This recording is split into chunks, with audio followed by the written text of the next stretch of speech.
नमस्कार दोस्तों, जोहार। दोस्तों, लोक आस्था का महापर्व छठ प्रारंभ हो चुका है और पूरा देश छठ के भक्तिमय माहौल में डूब चुका है। छठ के जो पारंपरिक लोकगीत है उससे पूरा हमारा देश, खास करके बिहार झारखंड, एक अलग रंग में रंग चुका है। लोग साफ सफाई को बस अंतिम रूप दे रहे हैं और जैसा कि आप सभी जानते हैं कि इस छठ को हमारे बिहार झारखंड में महापर्व का दर्जा प्राप्त है। यह पर्व बहुत ही काफी पवित्रता के साथ और शुद्धता के साथ मनाए जाने वाला पर्व है। इस त्योहार के कुछ खास बातें हैं, कुछ विशेष बातें हैं, इसके वजह से इस त्योहार को महापर्व का दर्जा प्राप्त है और सबसे महान त्योहारों में से एक त्योहार माना जाता है। तो सबसे पहले बात करते हैं इसकी पहली विशेषता के विषय में, वह है शुद्धता। तो दोस्तों, आप सभी जानते हैं कि ये जो छठ पर्व होता है वह कार्तिक के महीना में मनाया जाता है और कार्तिक का महीना हमारे हिंदू धर्मावलंबियों के लिए एक पवित्र महीना होता है। और कार्तिक का महीना शुरू होते ही शुद्धता शब्द पहले सभी के दिलो दिमाग में आता है। शुद्ध रहना, पवित्र रहना है। अगर कोई व्यक्ति मांस मदिरा का सेवन करता है तो वह कार्तिक मास के आते ही उन सभी से दूरियां बना लेता है। और जिनके यहाँ छठ होना है वे भी इसका पालन करते हैं और जिनके यहाँ नहीं होना है वे भी इस बात को ध्यान में रखते हुए सपोर्ट करते हैं कि मेरे वजह से किन्हीं का पर्व त्योहार भंग ना हो जाए। इसीलिए सभी अशुद्धता की बात करते हैं और यह शुद्धता हमारे ये छठ महापर्व है उसकी पहली विशेषता है। अगर बात करें दूसरी विशेषता की, तो दूसरी महत्वपूर्ण विशेषता है साफ सफाई। क्योंकि दीपावली के 6 दिनों के बाद छठ पूजा हमारे देश में मनाया जाता है और दीपावली के पूर्व लोग अपने घर को बढ़िया से साफ सफाई कर लेते हैं। चारों तरफ से घर के अंदर से लेकर के बाहर तक अपने परिवेश को भी साफ और स्वच्छ कर डालते हैं। तो जैसे ही हमारे छठ महापर्व नजदीक आता है तो लोग अपने घर से लेकर के बाहर तक, बाहर मतलब सड़क हो, गली हो, चाहे छठ घाट के जहां कहीं भी गंदगी दिखाई देती है उन सभी को साफ कर दिया जाता है और सभी निस्वार्थ भाव से साफ करते हैं। यानी कि जिसके यहाँ होना है छठ वे भी इसमें श्रमदान करते हैं और जिनके यहाँ नहीं होना है तो वे भी सभी मिल करके पूरे सोसाइटी को, पूरे समाज को, पूरे गांव को, पूरे छठ घाट को एकदम नीट एंड क्लीन, साफ सुथरा कर देते हैं। तो यह छठ की दूसरी विशेषता है जो हमें सिखाता है कि अगर ईश्वर की आराधना करना तो फिर आपको साफ स्वच्छ वातावरण बना करके रखना बेहद जरूरी है। चलिए बात करते हैं इस छठ के तीसरी महत्वपूर्ण विशेषता के विषय में। तो दोस्तों, हमारे जो बिहार झारखंड है या कहीं पर भी जो छठ मनाया जाता है तो वहां पर गरीबी बाधा नहीं बनती है। अगर कोई भी व्यक्ति और चाह लेता है कि मुझे छठ करना है तो उसको हर एक धर्म, हर एक संप्रदाय और पूरा गांव मिल करके मदद करता है, पूरा शहर मिल करके मदद करता है। इसके लिए जगह जगह पर फ्री में निःशुल्क फल वितरण केंद्र बनाए जाते हैं और पूजन सामग्री भी सेवा भाव से लोग दान किया करते हैं। साथ ही बहुत सारे ऐसे भी व्यवसायी होते हैं जो कपड़े को भी गरीबों के लिए दान स्वरूप देते हैं और बहुत ही भक्ति भाव से देते हैं। उसके अतिरिक्त जितने भी, जैसे सूप हो गया, नारियल हो गया, दूध हो गया, जितने भी प्रकार के सहायता हो सकता है वो सभी सहायता करने के लिए लोग बढ़ चढ़ करके आगे आते हैं। तो यह एक बहुत ही खूबसूरत बात है छठ महापर्व का, जब लोग एक साथ मिल करके और सभी एक दूसरे को मदद करते हैं और सभी जब मदद करते हैं तो पूजा संपन्न होती है। और यह पूजा किसी एक व्यक्ति के लिए तो है नहीं, जब भी पूजा किया जाता है तो समस्त विश्व के कल्याण के लिए, पूरे देश के कल्याण के लिए यह पूजा किया जाता है। यह एक बहुत ही विशेष बात है हमारे छठ महापर्व की, जो छठ को छठ महापर्व बनाता है। छठ का यह कल्चर हमें यह सिखाता है कि अगर हर एक व्यक्ति एक दूसरे का हाथ थाम ले, एक दूसरे का मदद करे तो कहीं भी कोई भी समस्या नहीं रह जाएगी, सभी खुश रहेंगे, सभी एक अच्छा जीवन व्यतीत कर सकते हैं। चलिए दोस्तों, बात करते हैं इस महापर्व के चौथे खास और विशेष बात के विषय में। तो यह त्योहार एक ऐसा त्योहार है जिसमें जितने भी सामग्रियों का इस्तेमाल होता है उससे हमारे सोसाइटी, हमारे शहर के लगभग सारे व्यवसायियों को कुछ न कुछ प्रत्यक्ष या अप्रत्यक्ष रूप से उन्हें लाभ पहुंचता है। यह हमें सीख देता है कि हमारी पूजा तभी सार्थक है जब हम अपने साथ साथ सोसाइटी के हर एक वर्ग के हित की बात हम लोग करें, सभी के संपन्नता के लिए प्रार्थना करें। आइए बात करते हैं दोस्तों इस महापर्व के 5वें सबसे खूबसूरत और सबसे महत्वपूर्ण विशेषता के विषय में। तो छठ महापर्व एक ऐसा महापर्व है जिसमें जो बिखरे हुए परिवार हैं और जो रिश्तों में दूरियां हैं, दरारें हैं, उन सभी बिखरे हुए रिश्ते परिवार को एक मंच पर ला करके खड़ा कर देता है।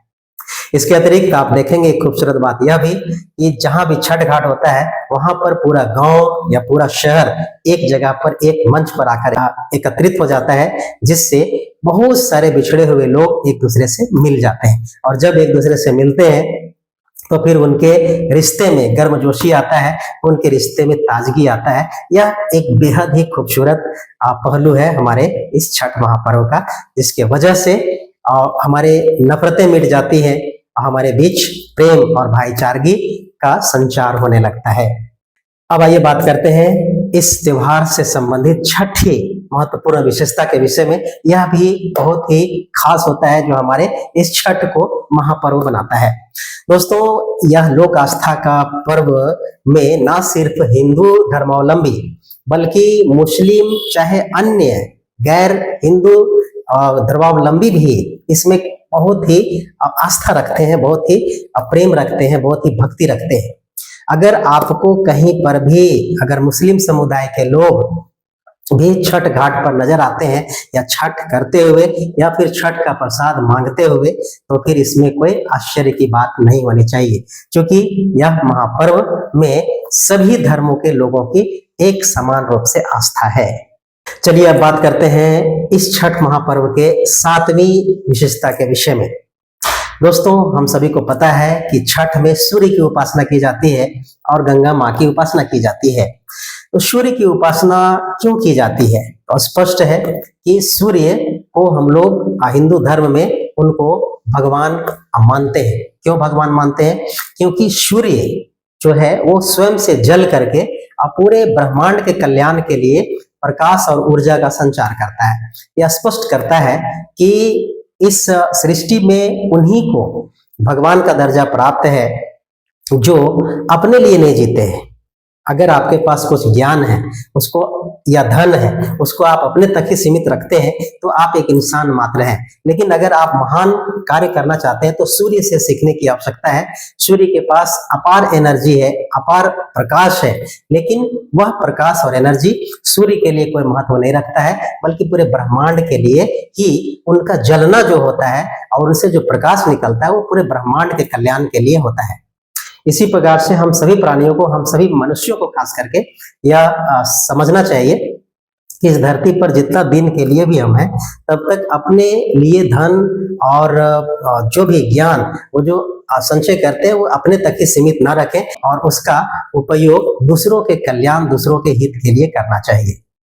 चलिए दोस्तों अब बात करते हैं इस महापर्व के 8वें खूबसूरत और महत्वपूर्ण विशेषता के विषय में। तो चूंकि हम सभी जानते हैं कि कोई भी गांव हो या कोई भी शहर हो, वहां पर पूरे गांव या पूरा शहर में छठ पूजा नहीं होती है, कुछ ही घरों में होती है। लेकिन उन जो भी घर में होता है, जो भी लोग छठ घाट तक पहुंचते हैं, तो उनके माध्यम से पूरा गांव या पूरा शहर उस छठ घाट तक पहुंचता है और छठ घाट में जाकर के अपने लिए और अपने परिवार के सुखी संपन्नता के लिए सूर्य देव से आराधना कर लेते हैं। यानी चंद लोग ही पूजा करते हैं, लेकिन उनके साथ शरीक पूरा देश, पूरा गांव हो जाता है। ये बहुत ही खास बातें हैं। दूसरी महत्वपूर्ण बात है कि जो प्रसाद होता है वे प्रसाद एक एक घर तक पहुंच जाता है। यानी छठ का जो प्रसाद होता है वे जो छठ व्रती होते हैं, जो छठ जिनके यहाँ होती है, वे उसका इस्तेमाल भले ही कम करते होंगे, लेकिन उनका पहला फर्ज होता है कि एक एक घर तक, एक एक परिवार तक, एक एक रिश्तेदारों तक छठ के प्रसाद को पहुंचा देना, और यह उनका बहुत ही महत्वपूर्ण फर्ज होता है। इस तरह से हम देखते हैं कि पूजा भले चंद लोगों के यहाँ हो, लेकिन प्रसाद एक एक घर के दरवाजे तक पहुंच जाता है।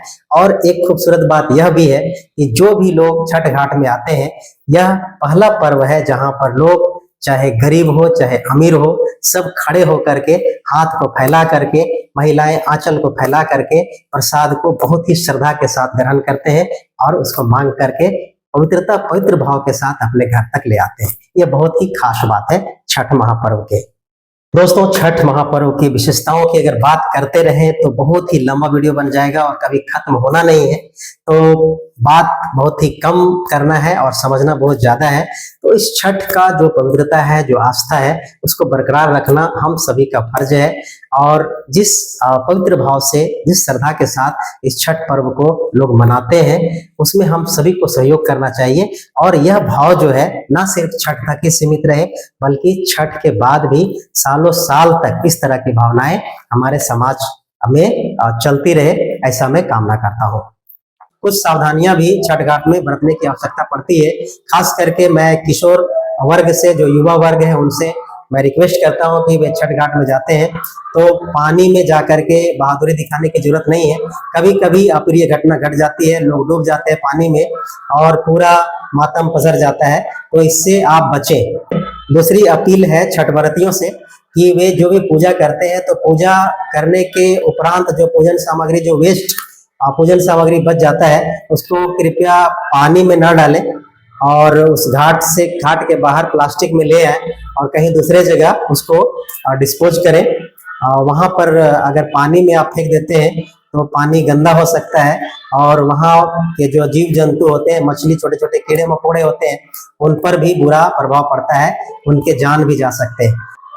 तो कुछ कुछ बातों को ध्यान रखना है। आप सभी शहरवासियों को हमारे तरफ से छठ व्रत की ढेर सारी शुभकामनाएं, बहुत सारी बधाइयां। धन्यवाद।